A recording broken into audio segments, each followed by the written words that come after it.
Welcome to the Growing Rural podcast, where we focus on all things rural in South Carolina. We will discuss topics on healthcare, economy, education, and the unique culture that is our rural state. This podcast is supported by the South Carolina Center for Rural and Primary Health Care. Please join us for today's topic. Hello, everyone. Welcome back to the Growing Rural podcast. I'm your host for this episode, Dr. Megan Weiss. Today, we're talking with the South Carolina Center for Fathers and Families and also with the Man Fatherhood Initiative. With me today are Marc Himes, Program Manager with the Center for Fathers and Families, and Derrick Dease, the Executive Director of Man. Thank you both for being here with me. Thank you. Thank you. Well, to start off, I'd like to give you guys the opportunity to tell me and our listeners all about what is a fatherhood initiative. What is the work that you do? Tell us more about the center and Man and the work. Sure. So I can start with the center. So the Center for Fathers and Families was actually founded in the early 2000s by the Sisters of Charity Foundation, which is actually a ministry that started in Cleveland, Ohio. Here in Columbia, many people are familiar with Providence Hospital. They also founded Providence Hospital many years ago.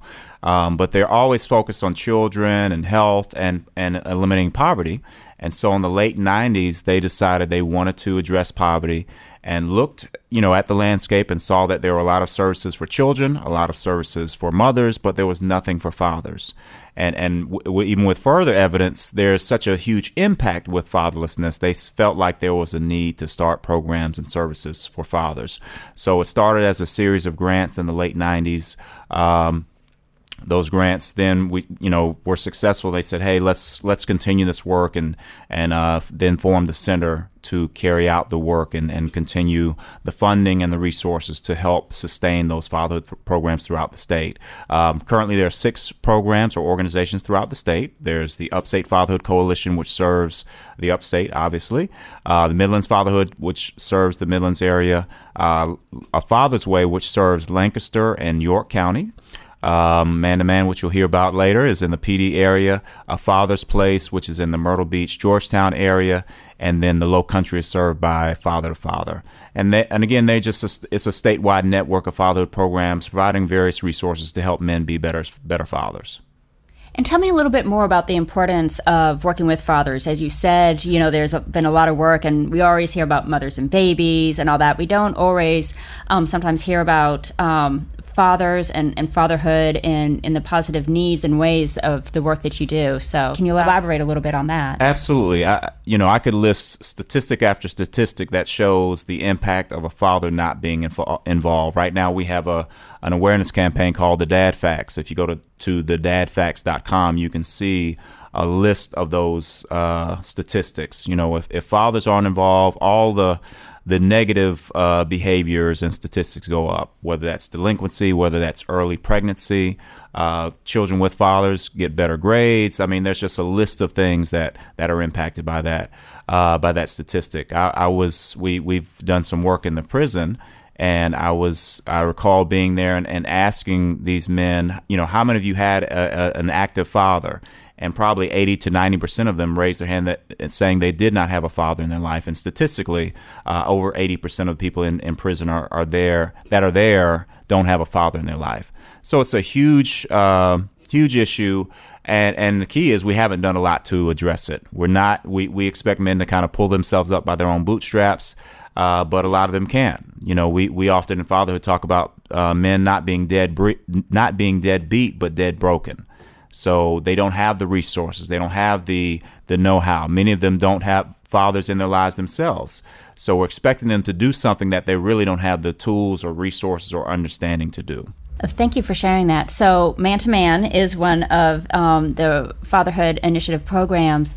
Can you tell me a little bit more about that, Derrick, and a little bit about Man and the counties you serve too, of course? Absolutely. We've actually been in business ever since 2000. And as Marc said, the center was looking, with Sister Charity, we're looking for a way to address father absence as a root cause of poverty. And we got funded in 2000, and ever since we've been seeing men understanding the need to be involved with their children's lives. We have men that have not been fathered themselves. So when children are born, we don't get an instruction book say, hey, this is how you parent. And so having to go against the myth and the norms that men don't want to be involved, some do, some lack the skills, some lack the resources because you're dealing with systemic issues. One of the systemic issues that fathers find on the other side of the track is child support, not understanding how to pay the child support when I'm unemployed or underemployed. So we and back in 2000, we were funded. We have served every year. We average anywhere between 300 to 450 men. And these men come from different sectors. We have men that come maybe behind in child support. So we have what we call alternatives to incarceration. So if a man is brought before the judge, can't pay the child support, rather than put him back in jail where our taxes will continue to pay for it. And the meter is moving up, so to speak. So when he gets out, he has more on his arrearages. So send him to us. He comes to us. Now he has an opportunity to become gainfully employed. We enroll in what we call boot camp for dads, employment boot camp. This is where he comes and it is simulated a work week of coming to work on time. What does that look like? What do employers expect? How to really create a sellable resume. You have to market yourself. Many of these guys never had a resume done before. So they wonder why they get turned down for certain jobs. How to address areas on the record and expungement. So we do these things, and at the end of the week, we have an employer there to look at our guys. We call it our graduation, to look at our guys and see if there's someone a guy that fits the needs of your company. But also the young man gets a chance to hear what that company expects. What are they looking for in a person? So the guys get a chance to prep themselves. After attending the employment workshop, he has to complete 3 components. These three areas we call our core issues. We feel as though if we can help a man with healthy relationships, parenting, and economic stability, that we will address father absence from a holistic standpoint. Many people say we have a fatherhood program, but it's more of fatherhood activities. But these men have some areas that they have to target in order to help them to be holistically addressed in order to meet those needs. And these needs, once met, these needs pass down from generation to generation. Now I can show my son how to be a good parent, how to have a healthy relationship, because a lot of these fathers are non-custodial, so they're not in the homes. But how do I parent being outside the home? What does that look like? How do I maintain a good relationship once me and my significant others have chose 2 different paths? And we've seen that a lot. So we're able to help men in these areas to help them be involved dads. How do the fathers come to you? How do you go and find the fathers and convince them to participate, or are they coming to you? How does that work? There are a couple paths to us. One of the paths is through court. A father's ruled in to come to court because he had not paid a child support, or it could be he's having the rule established. In other words, he gets the letter in the mail said, "Hey, we need you to come to court to see how much do you have to pay in child support." But more than likely, it's usually when a father's already gotten behind. Now he comes to court. Now the judge has an option. Do I send this guy back to jail and becomes a revolving cycle, or do I give him a shot and send him to the fatherhood agency? Once he comes to us, we will enroll him. So that's one way. Another way is through voluntary. Some of our greatest recruiters are fathers that have been enrolled. So they may know of a guy that's been in the same situation that they have. Hey, this agency helped me out. I didn't have a job. I needed help with visitation. Come check these guys out. And they come and we enroll them and see the same level of transformation. Another way that we've seen guys come through our program, of fathers come, is through Department of Social Services. They have cases where a parent family has been they come to DSS and now they have a case, an open case, Child Protective Services. And one of the things that they see is these parents lack the skills and know-how and resources. So a father enrolls with us to learn how to be an involved father to satisfy what the courts are looking for as well. We've seen many children return out of foster care back with their families because the father got those skills, got those jobs, and able to. And that's a huge thing, because while kids are in foster care, sometimes they have anxiety or disorders or separation anxiety because they're away from the family. If you think about it, if you are a child and you are away from your family with people you don't know for months many times, and you want to be back engaged with your family.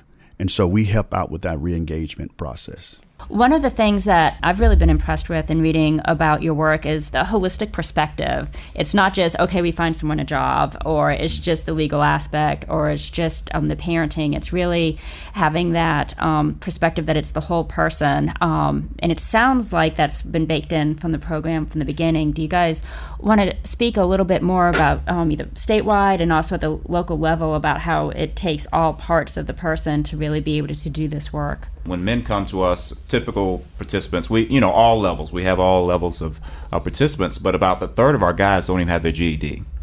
About half of them come unemployed. Over half don't have health insurance. So you're dealing with a multitude of issues. Over 60% of them smoke. So it's a lot you have to deal with. So we want to, you can't just say, oh, well, we get them a job and, the world is better. Of course, that makes it a little bit better, but it doesn't mean that they're going to be a better parent. It doesn't mean that they'll be able to have a healthy relationship with the child's mother. It doesn't mean that they'll have a healthy lifestyle or eating habits, things like that. So that's why it's so important for us to cover those areas. We kind of see it as dealing with the whole man, the whole person. When someone joins the program, we do what's called a one-man plan and allow them to set a goal based on their need. And it could be employment, it could be visitation, it could be catching up on child support, could be having a better relationship with the child's mother, with the child themselves. So we want to target their goals, but also hit the other areas as well. Absolutely. I agree wholeheartedly with what Mark said, and that covers all of it, because a lot of men that walk through those doors, we don't know what his issue is. And sometimes in society, we judge a person based upon where their predicament lies, but not realizing that there could be other dynamics and issues that hinder him from being a better father.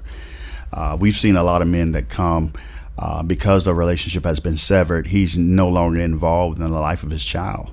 And so oftentimes we find ourselves even doing what we call mediation. Let's bring both parties to the table and realize that when you're fighting, the saying goes, when the elephants fight, the ground, is the one that's harmed. And so we have to bring both parents to the table and show this is the importance. The person that's suffering the most is his child.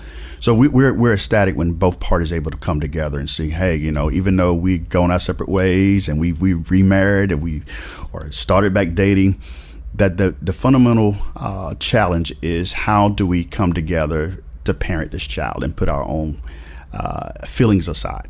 So visitation, mediation, employment, or it could be cases where he hadn't paid child support in the last 3 months. And so many times that becomes a barrier. Well, you hadn't sent a dime of child support, so you can't see little Johnny. So we bring both parties together. So there's so many, as Mark said so eloquently, there's so many dynamics of issues that come through those doors that we have to sit down and help him navigate. And Man to Man is based in the PD. Which counties do you guys serve? Okay, so yes, we're based in the PD. So we have Florence County, Darlington County, Marlborough County, and we have done some services in Dillon County as well. Do you find that there's any sort of difference or different challenges working, the programs working in the rural areas versus some that may be more based in metro areas?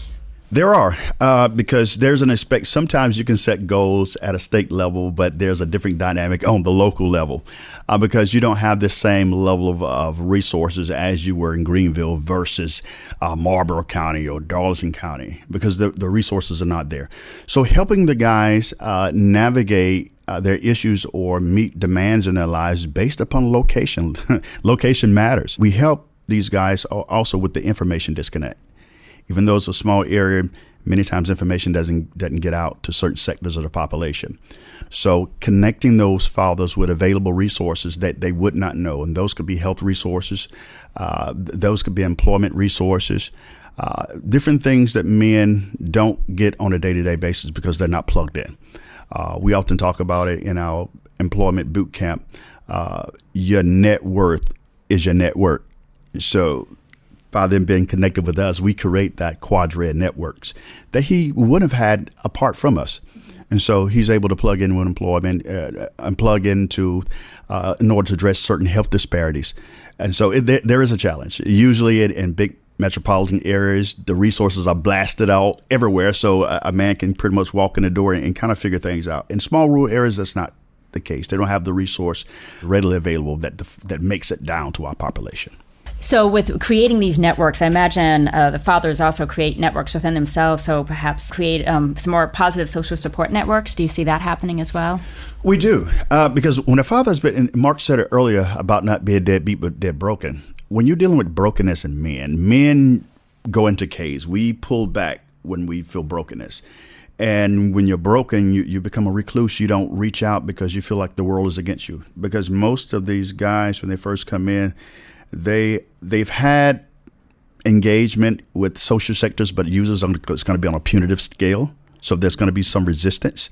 That could be with law enforcement. That could be with Department of Social Services. When you hear DSS, they think that means incarceration for them for not paying for child support. And they don't know how to represent themselves when they go before the judge because oftentimes they're on the other side of that. But helping those men understand that these systems, if you know how to navigate these systems, then you don't have to view them on a punitive scale. You can actually put yourself in the positive.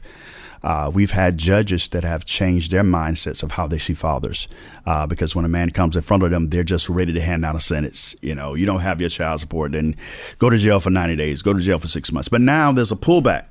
Okay, you need a job. Where's your last pay? I see that you tried to pay something. And they look over at us, and the guy sees something different. Now this judge is trying to think, how can I help you? Rather than how can I incarcerate you? And this is because they've connected with us. We've shown them how to build networks. Now he can go before that judge and talk sensibly and articulate what's going on with his life, because now he's not as nervous because we've already prepped him about court etiquettes and things of that nature. Now when the father also talks with employers, oftentimes he's seen that employer before because we brought him to our boot camp and he's got a chance to talk with them. And now he walks in there with confidence with his head up because he feels as though that I don't lack. There's some assets that I bring to the table. And you get anybody to believe in themselves, it changes their whole behavior, it changes their attitude. So we see fathers with changed attitudes when they go before employers and things of that nature. So it helps out the network because once they engage, and Mark said something probably about a year ago, we learned that even by having their boot camps, job boot camps, not so much just in an office setting, but taking them to college campuses and letting them enroll in those job skills, because location matters. I remember it was one of the fathers said, this is the first time I've been on a college campus and I achieved something, able to get certification in forklift or industrial manufacturing. That adds to self-esteem. So now I have goals and accomplishments that I can reference. I've done this. Oh, wow. Now, many of these fathers never seen themselves in a productive fashion because different things that were thrown at them has been deadbeat and you don't belong and you're not paying your child support. But once they have a sense of accomplishment, we see that now they're able to go out and market themselves. That's really inspiring and such important work. I imagine in this work, in the PD and also statewide, that there are a lot of partner organizations that help and are part of the work. I know that we work together somewhat from the health side with the Ready to Work screenings and all that, the health screenings that the men need for the employment. But I'd like to give you both the opportunity to talk about other partners and collaborations that are made, because I imagine it's a network among you guys as well, not along with the fathers. Sure. So I can talk kind of from a statewide perspective. We all have similar goals. And one of the things we've actually done over the last year or two is brought more of the state agencies together to have discussions about, hey, this guy that's impacting society. Man, I can even kind of go down that road for a second. This man that impacts society so much. There's an author who wrote a book about working with young men. And he says the absence of fathers equals the increase of government. The absence of fathers equals the increase of government. What is that saying? Well, when a father's not doing his role, now we have to provide WIC. Now we have to provide food stamps. Now we have to provide Section 8 because they're not fulfilling their role. And so that is, and so one of the things we've tried to do is help other organizations see how, hey, if we fix this problem, if we work get this guy skills like Derrick was just talking about, instead of throwing him in jail, right. Now he's not on the taxpayer roll by us putting him in jail and the taxpayers have to pay for him. but now he's actually contributing to society, fulfilling and meeting a need in the workforce. He's paying his own taxes. So one of the things we really do is try to partner with organizations, whether it's a technical school, whether it's DSS, whether it's the court system, other state agencies, and of course we also get federal funds and other options as well. Of course, Office of Rural and primary health care. So, the goal really is to collaborate because, again, this man impacts so many different areas. That's part of our role is, I guess you can call it a kind of an advocacy role to help people see that this is an important issue.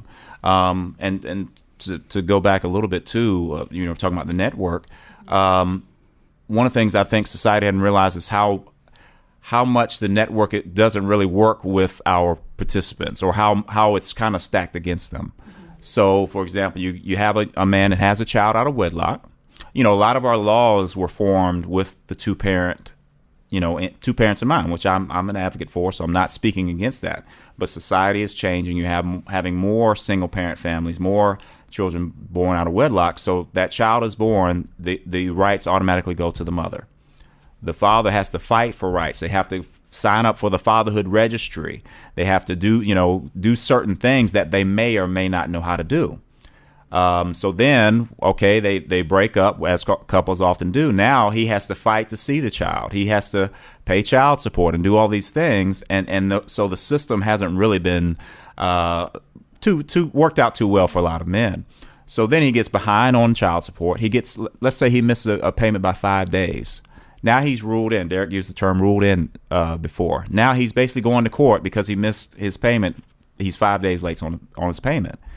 If he goes to jail, he goes to jail. He loses his job. Now, again, going back to the system, he's not able to pay the child support. So now what happens? Other people have to make up for it. He gets out of jail. He now has a record. He now has has lost the job or any resource he has available, and still may not be in the position to do what he was sent to jail for. So those are the types of issues that take place. And one a lot of people are familiar with the Walter Scott situation in Charleston. Walter Scott was in our program. One of the reasons, I talked with the family, one of the reasons they believe he ran was because he didn't want to go back to jail because of child support. So those types of issues impact society in so many different ways. In that, we're seeing an injustice and all the stuff going on. But if you fix and the point of fatherhood is if you fix the foundation, other things get better. So if we work as organizations, if we work individually, if we work in our community, and Derrick can probably talk more about the local partnerships, we help fix the ails and the societal issues that are going on. Young men that are acting out and angry, a lot of times because the daddy's not there. So if we fix this broken man and do put resources towards him, we don't have to build more prisons. We don't have to, provide so much in welfare and other resources, because we'll have men that take care of their responsibility. Even on a local level, that is definitely true. We have to engage partners to see these guys, even from a human standpoint. I mean, we've treated fathers as though that they were the problem and the low lives of society because their ability not to pay child support, not to be gainfully employed. And one of the things we found out over the years that when a guy's not paying child support or can't pay child support, he has low self-esteem. And traditionally, we've seen that he sort of backs away and said, well, I can't spend time with my kids. I don't have visitation. I will wait till my child becomes 18 when they can come see me for themselves. But during that whole gap time, that son, that daughter's thinking, Dad doesn't like me. Dad doesn't. If I was special, then my dad would be in my life. And I think about many kids, let's say that they're, especially in small rural communities, the only thing we have is sports, honestly. Especially small communities, you don't have the entertainment like you have in the big metro cities. And so from a child standpoint, if you can play sports, then there's special treatments that you get. Oh, this is little John. John, you did good. Good touchdown. Good 3-point shot. So, but even during that time, you have a kid that sees his counterpart, sees his classmate, father's at the game, and he hits the 3-point shot. His dad high-five him. Imagine that kid that doesn't have that because dad is not being involved in their lives. And seeing men that haven't been fathered themselves, so that becomes their norm. Even though it is deviant behavior, but that they become comfortable with the norm because they haven't been fathered, don't understand it. So we teach agencies to see these guys in a different light. Don't see them as deadbeats, see them as a lack of resources. So over the years, we've had judges, DSS, and different people that have started to see these guys in positive life. Also, we partner with the local sheriff department because sometimes we got to fix that bridge, how they see, because there's some cultural dynamics. If I haven't been socialized with this guy from this sector of society, when I see him, I'm going to always think that I've got to be on guard. So we're working now even to try to bring those sectors together. We do our Facebook Lives that we, in the age of COVID, still trying to conduct. We've had people from the sheriff department and local police department to come and talk about what their expectations are, talk about their lives, let them be seen in a human standpoint. We've had one guy, he was actually a participant of ours, and he attended our job boot camp, became one of our model citizens in terms of, I'll call it A1 dad. He's now a police officer. So now he's actually working at the police department, and now he's starting to develop a close relationship with his child that he was sort of distanced from. And so just getting society to just take a day to walk in their shoes, to understand this guy wants the same thing that you want, and wants to achieve the same thing, but may not have access to the same level of resources. So this is where we come in with that network. And we've seen men grow. We've seen, and one of the things I was discussing with my staff that we see in this growing, we're seeing a growing influx of fathers trying to gain custody, even in arenas where the child has been taken from the mom for neglect or abuse. And rather than going to the grandmother, what about that dad that's there, that has a home, that wants an opportunity? Traditionally, dads has not even been considered, even if a dad. And one of the things we've seen, usually the courts ask, do you know where the dads are? And sometimes the answer is going to be no, even though you know where the dads are, because not wanting him to get those children. And we're addressing those things, and we're helping guys market themselves to be parents that are more than capable. And we've seen that happen. We've had dads to get custody of their kids and are doing well. And those kids know that dad may have been distant, but now dad is no longer this because dad knows that he's viable. Oftentimes it's marketed to kids that it's the mom and the grandmas, and nothing against the grandmothers, but that dad is there and he wants to spend time as well. Well, being able to provide that opportunity for the fathers, especially the ones you work with who want to be in their lives, to help make those systemic and also those policy and I guess cultural changes to really have that be at the forefront for the importance. You've talked some about some of the benefits or the successes, the impact of what you've seen with your programs. I'd like to give you an opportunity to speak a little bit more about the impact that you've made both statewide with the center and in the PD. Whether, example of a specific father or a bigger picture. So statewide, we've served over 20,000 participants. Over about 20 years of work. So, but the list goes on and on. Just helping them meet their needs. Whether that's gaining employment, whether that's custody, whether that's visitation, whether that's getting a job because you don't want to go back to jail again. I mean, those are some of the scenarios we're dealing with. While Derrick was talking, met a guy. I think he lived in Myrtle Beach, had a child there. Things went south with the mother. He moves back here, can't find her, so he's on child support, can't find her, wants to see the child, but because he doesn't have an address, they can't do anything about it. But meanwhile, he's falling behind it. So meanwhile, he can't see his child, going through a rough time, can't pay child support, goes to jail. And so he's now in this cycle and still can't see his child. So for us to serve someone like him, it's okay, let's help with getting a job, a stable job, help with expungement. He had some other things on his record, so expungement. If we maybe help try to find the mother. I mean, it really could be a variety of things that we do. So it really, out of the 20,000, everybody has different goals. Some have, about 20% of our fathers do have custody of their children or live, with the mother. So, we're helping them be better parents and develop skills and do things to help their child be successful. So it's just a variety of things. I'm sure Derrick can have more the individual testimonies.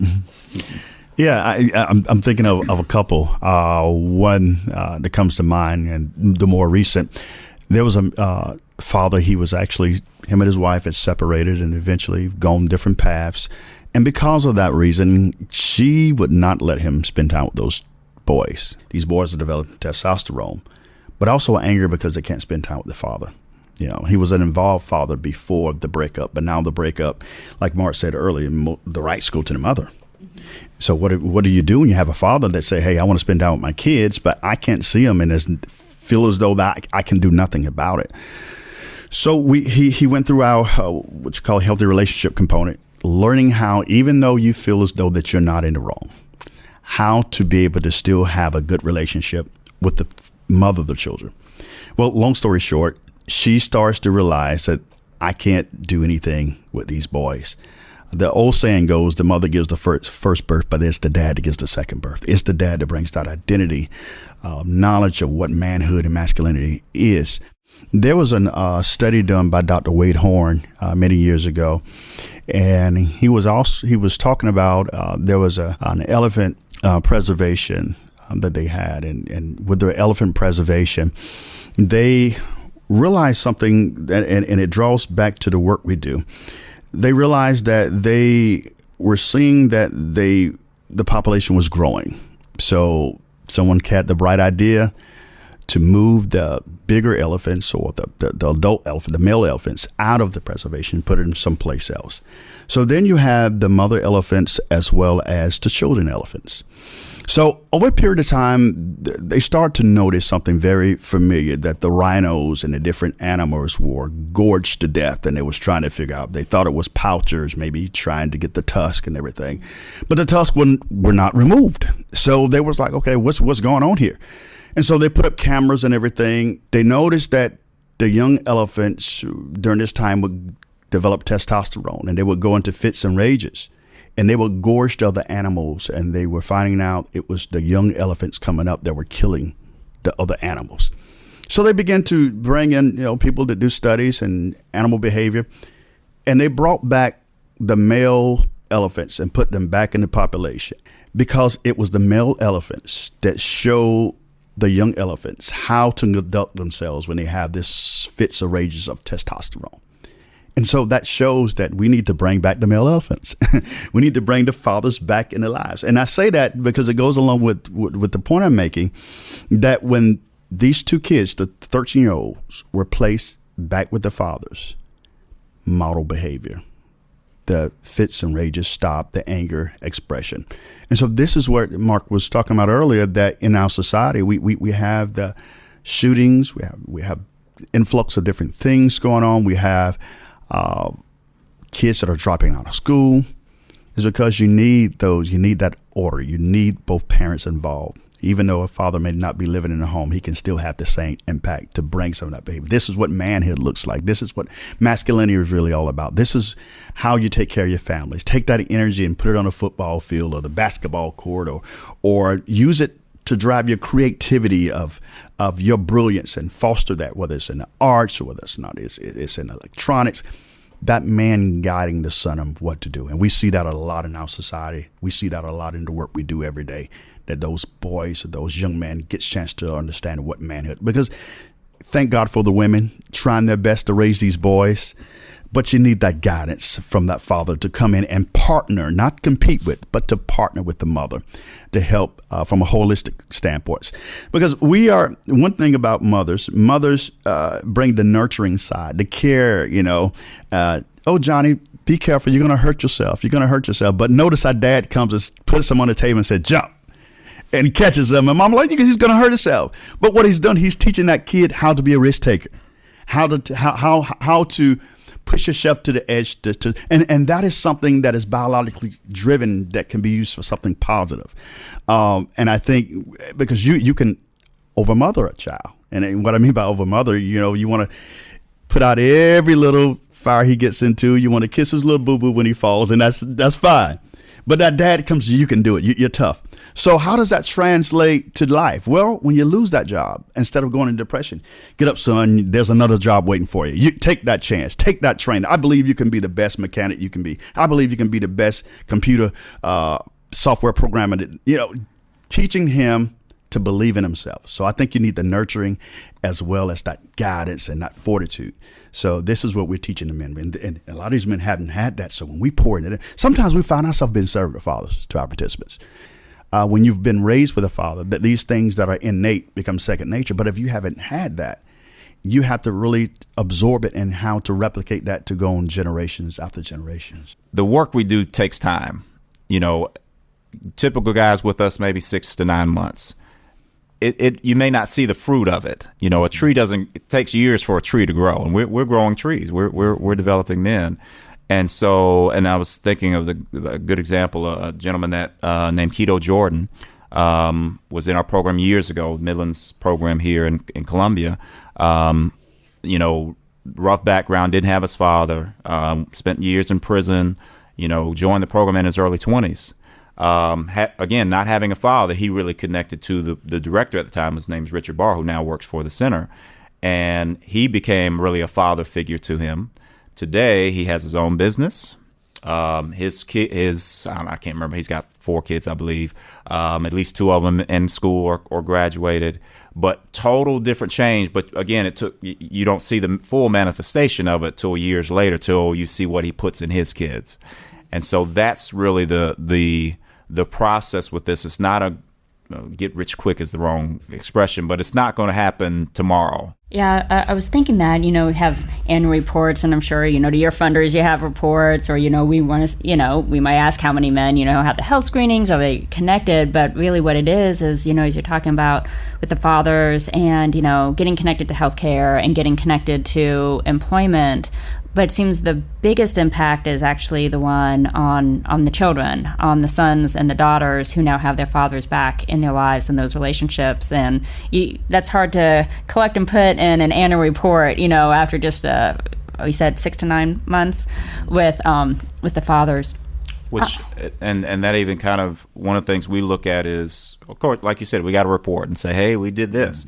Saving taxpayer dollars. We save millions of dollars by, instead of putting guys in jail, bring them to us, let them get services so they don't go on the taxpayer's dollar. We're working with the Federal Reserve on this tool called the cliff. So some people have heard the term benefits cliff. So there's housing, there's food subsidies, there's all these subsidies that people provide. One of the problems is, or that we often hear, is that people depend on them. So they live in Section 8 for years. They stay on food stamps for years. They depend on the benefits. One of the challenges is there's not a lot of incentive sometimes to go beyond and get a better job that allows you to take care of yourself, because you lose this great benefit. So, okay, I'm making $8 an hour. If I go get a $10 an hour job, I'm going to lose my child care. So why am I going to lose $500 in child care just for an extra $1.50 a month or whatever? So that's what's called the benefits cliff. Okay, if I get to this point, then I'm going to lose this big benefit. So what's the use? Yeah, and that's a rational economic decision. Absolutely. Taking everything into account. Absolutely. Yeah. And so the Federal Reserve has developed a tool to show, hey, if and it's really, it can be used with policy and with a variety of populations. We're looking at using it for both. But if I, for example, if I go back to school, one of the things we're trying to do now is get more people to get trained. So if I go get trained and make $15 an hour, with my manufacturing certificate, where does that put me, and what would my mix of benefits look like? And so, and this is my whole point with this, they showed if you can get someone off of benefits, you save the numbers escape me, but it's 6 figures. If I can get somebody off of benefits, I save societies, it might be like $300,000 over their lifetime. So if we invest in the right things, then we can help people improve their situation and not get mad when they depend on the benefits that we provide rather than upskilling them and getting them the resources that help them improve their situation rather than disincentivizing them by just putting them on something that's meant to be temporary but then ends up being their long-term solution. That sounds like a really exciting and needed opportunity and project to continue to develop. Are there any other continued bright spots or areas of opportunity that you see, areas for the work to continue or needs or you really see growing? I'll address the health issues. So many of our men don't have health insurance.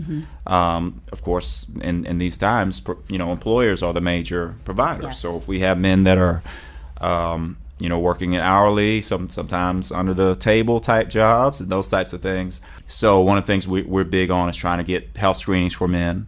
Again, because we've created, we got WIC. WIC stands for Women, Infants, and Children. We've got those things and resources, Medicare or Medicaid, those typically don't apply to our men. So we do a lot of health screenings.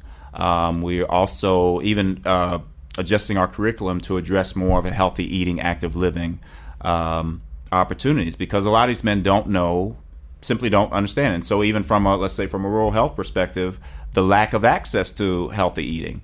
With the healthcare and the healthcare needs and the access in rural communities, what are you seeing, Derrick, in terms of some of the challenges and the areas that we can continue to hopefully help and educate? Okay, so one of the challenges we're seeing is lack of access to information. Most of the times when you're in more affluent families or society, sometimes it's second nature to have a family doctor or someone that if something happens, you have the reference to that. But a lot of these participants don't have family doctors or family physicians. So giving them access to health information and things of that nature. So we've partnered with places like Care South that we try to bring that information to them. We've conducted health screenings. In those health screenings, actually, we did one recently to cover BMI, body mass index, cholesterol, and high blood pressure. And through that, we help these guys establish medical homes, places where they can go and have continual help. Partnering with those health initiatives and those agencies help them realize that, hey, we're trying to serve the same people, but maybe they don't have the arms to reach them because you're dealing with trust. In small rural communities, if we don't know you, we don't trust you. So this is where the network comes in. We become part of that network. We bring them access to health care, whereas they didn't have a dentist that they go to. So connecting them with dental care, connecting them with places where we can actually help set the appointments. Because as men, honestly, when we get a pain, then Tylenol and aspirin is our go-to for everything. Because we often socialize, men don't cry. We don't feel pain. Be tough. But because of that, men are dying at higher rates of obesity, stroke, heart attacks, and things of that nature. So the women are outliving us because we, in our machismo, we feel like we don't have pain. And if you have pain, then you're weak. And now we're helping men to realize, too, it's nothing wrong with getting health checkups just to make sure. And if there's something wrong, to address this.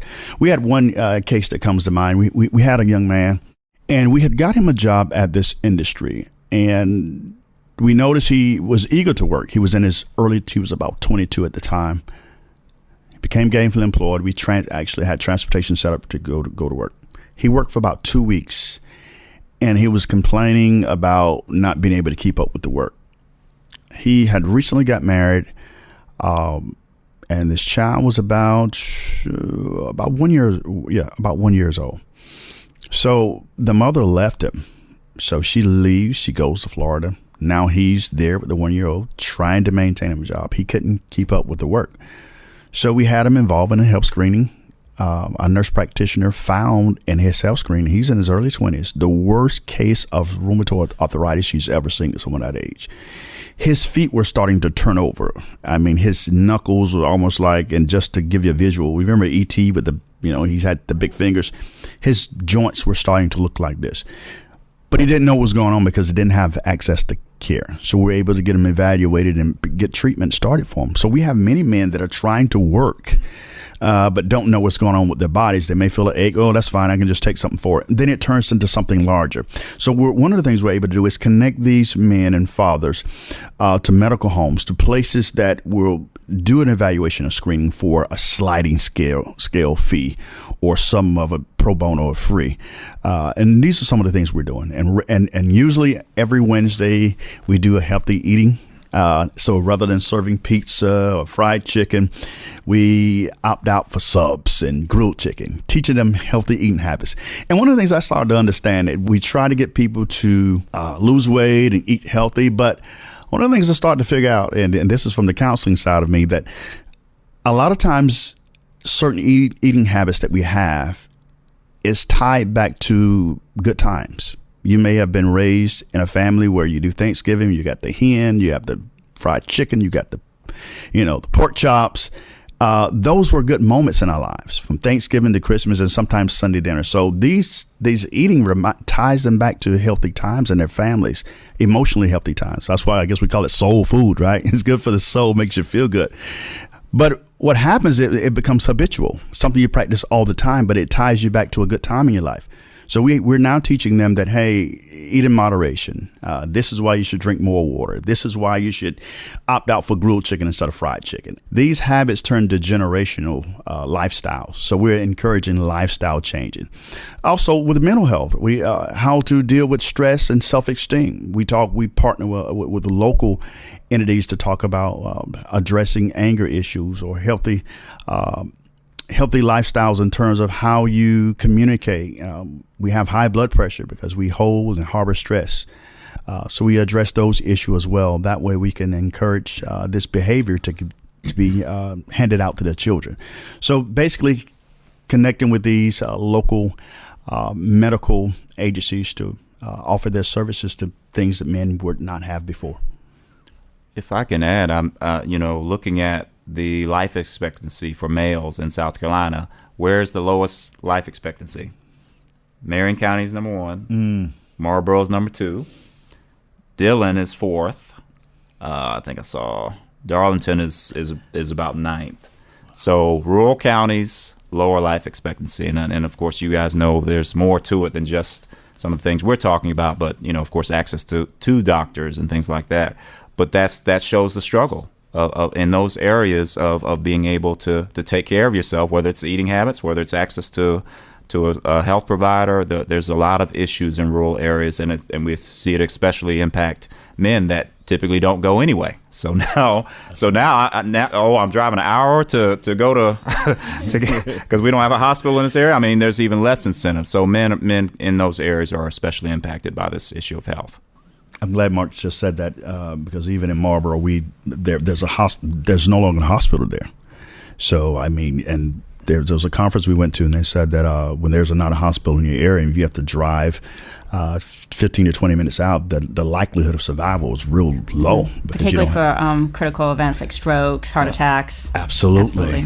And that's prevalent in small rural communities. I mean, think about it. I mean, if you have lack of resources, that's a lack of activities that you do. What are you going to do? You're going to sit back and eat and try to develop comfort and deal with your issues through your eating. So we're trying to address those things as well. We have a question that we ask all of our guests who come on, and that is, how do you define rural? Well, I'll define rural this way. A place with Southern appeal but lack resources to be able to support everyday living. And I don't want to be sort of defining it from a negative standpoint, because there are some special things about rural communities. There's that sense of community, neighbor, everyone knows each other, that small town feel that can't be replicated. So while there are some challenges to rural communities, there are some benefits because I think if you can infuse it with the right information, that information can spread quite quick as well. And that is the adverse effects, I think, from what you look at it from a negative standpoint. But because of the tax index in small rural communities, this is one reason why you don't have a lot of the resources that you have in the big metropolitan areas.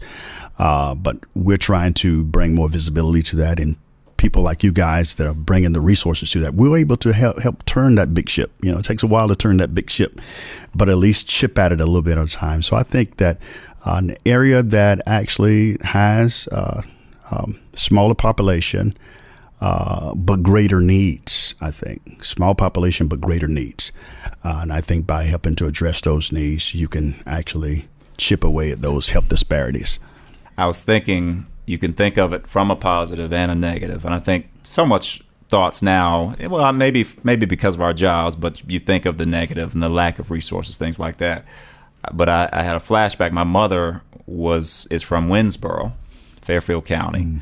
So I had a flashback thinking of those summers living, staying with my grandmother and the community and a lot of things that Derrick talked about, the small town, everybody all my mother's brothers live on the same street to this day. It's like 7 houses all on the same street. And so the sense of community and, not having to lock your doors and worry about if you go, there's a lot, there's some good things about it. But again, kind of the other side is the lack of resources. Because in that same community, I can think of, Mack truck leaving and it devastating a community. Walmart a couple of years ago pulling those, what were not super centers, the smaller. The smaller ones, yeah. Yeah. And those types of, if you lose a Walmart in Columbia, oh well, so what? Food Line will move in or whoever. But to a Winsboro or to a Dillon or those can be impactful things. If a Harbor Freight closes, those can impact an entire community. So the effects of what in other places would be little things can have a great impact on a rural community. So those are some of the things I think of when you think of rural. I'm gonna piggyback on something Mark said, because while he was saying that, I got a visual in the early 80s and going into the 90s. I remember even in Marlboro County, you had Sara Lee Hosiery, you had what they call Boro Industries. Those industries served almost as though a cash cow for the whole community to eat, because while that money was circulating, mom and pop shops were able to open up, local cleaners. That was African American run. You had a shoe place and things. But when those industries left, it dried up the town because they're dependent on those major industries. And from that comes health care, because now the health insurance from the parents were coming from those industries. So you're absolutely right. If it's a Columbia, Charlotte, big area, those companies leave, the impact is not as great. But in smaller areas, they're dependent on those local things, because now we're no longer in a farming society where, now it's industrial, and that trickles down and it impacts everything. So from a rural community, if those resources are not there, it impacts on so many levels. The quality of schools, what you're able to pay teachers. The tax base. Yeah, schools, and it impacts every sector of society. So I think rural areas are dependent upon those industrial, but everybody loves each other more. Rural communities, there's grandma and everything, but you have to have those resources. And I think it ties into the lack of health information and health access when you lose those major industries. Yeah, I mentioned Harbor Freight. So Harbor Freight's in Dillon County, and Man to Man has done some work there. And I remember going there, talking with staff and hearing their concerns. They're having staffing issues, high turnover rates, can't get guys to be productive. And they produce, I can't remember, there's only like 3 of them throughout the country of Harbor Freight facilities like that. It's a huge facility. And basically they're building one right now. And our thought was, man, if they don't get this right, they'll shut this Harbor Freight down and push everything to Chicago and be like, see ya. And meanwhile, that community, who probably employs thousands of people, goes under. And our thought was, man, these people need to get it right. Meaning the people in that community need to wake up, need to get the skills they need to get whatever resources to help them understand that we can't know. It's okay, yeah, it's Black Biker Weekend, but I got to go to my job. Yeah, it's football. I mean, these are some of the things we're hearing. Football, Friday football. Derrick talked about sports being a big. Oh yeah, yeah. Football Friday. Yeah. Oh yeah. So now, and to them, it's just okay. I'm just missing work for that. But to Harbor Freight, it's like, no, we can't produce enough bolts or whatever product it is. So why are we going to waste our time here when we can get it done quicker in Chicago. Yep. So let's just close up shop and move. And again, that rural community is now going to be greatly impacted because that one company said, "Hey, you guys aren't doing it. Let's go somewhere else." For anyone listening who would like to learn more about the Center for Fathers and Families and Man to Man, where can they find out more information? So the center, we have a couple of websites. We have the scfathersandfamilies.com, scfathersandfamilies.com. That's one of our sites. Another site we have is father365.com, which is more of a participant focus. We have a map on there. Actually, I think the map is on both sites, but where you can see if you're interested in the services, you can see where the closest office is located. A variety of resources on there. Again, we part of our role is advocacy, so we have information about child support, custody, and visitation. We have websites that stem off of those resources. If you're a young parent, we have a website that comes off of that as well. Just a variety of resources. Anything related to being a father, if you need it. I mean, we get calls from all over the country actually regarding fatherhood issues because so many people don't know, how to address a lot of these issues.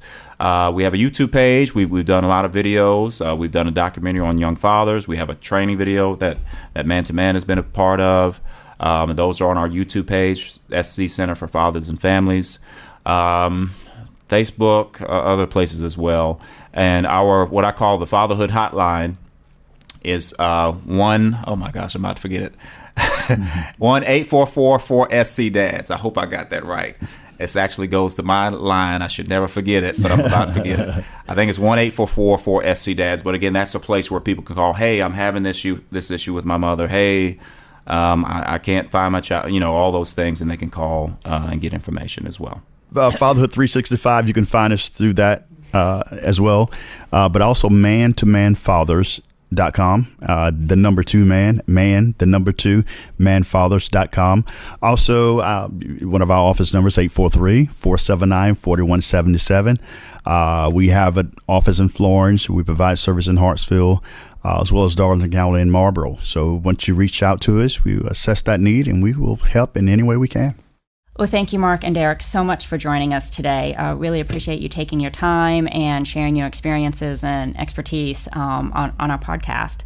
For everyone listening, we will add links to the show notes for the websites and the social media accounts and YouTube, the YouTube videos that we talked about today.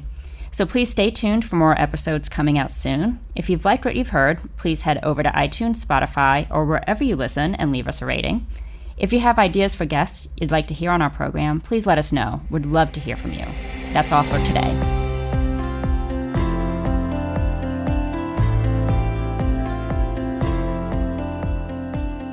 Thanks for listening to the Growing Rural podcast. If you found the content valuable, please leave a rating on iTunes or Spotify so others can find us.